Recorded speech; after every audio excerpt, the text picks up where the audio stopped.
J'ai vécu cette guerre et j'en suis sorti.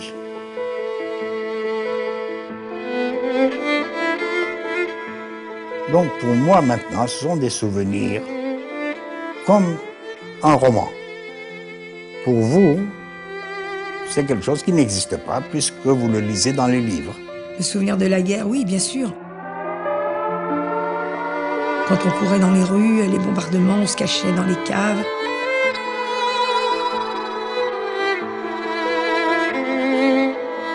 Ils venaient chercher la famille et avec des coups de pied, allez, raus, raus, raus. Et moi, je restais à 12 ans comme ça, complètement apeurée à écouter tout ça.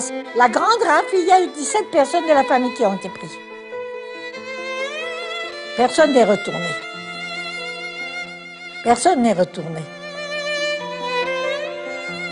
Parce que avoir faim, c'est autre chose. Sentir qu'on meurt de faim, c'est un sentiment très difficile à comprendre pour ceux qui n'ont jamais senti ce que c'est mourir de faim.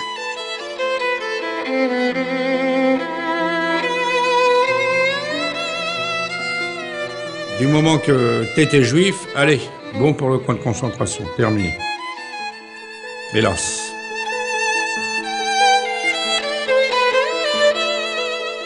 Papa et maman me disaient toujours, tu dis jamais, jamais, jamais que t'es juif. Jamais, jamais. Sos turca, sos turca, sos turca. Ça veut dire tu es turc, tu es turc. Sans arrêt, on me le disait.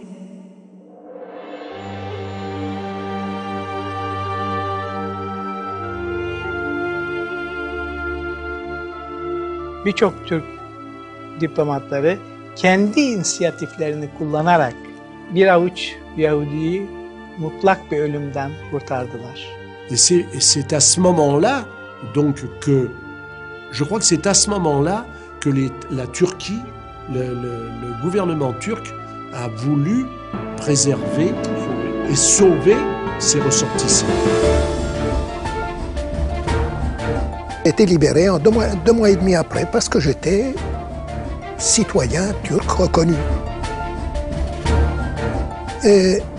Mais j'ai appris par la suite que maman a été au consulat général. Et il a été ferme, n'est-ce pas, envers les Allemands. Il a dit, ça c'est mon sujet, c'est un Turc reconnu, par conséquent, libérez-le.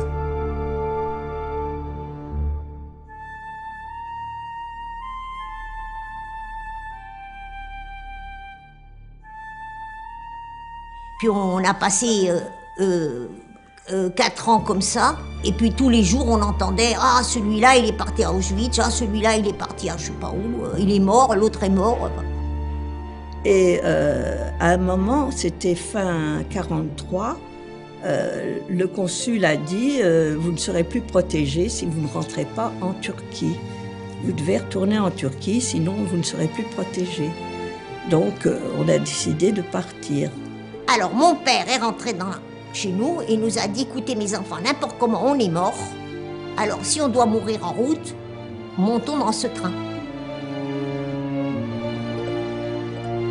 Surtout la sensation que je garde encore à présent, c'est une sensation d'angoisse horrible, de froid intense, de brume. Tout était brumeux, tout était gris et sombre.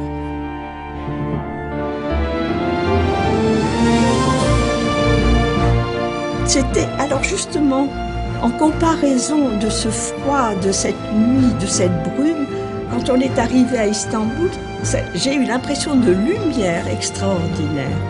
Donc à ce moment-là, c'était un cadeau du ciel.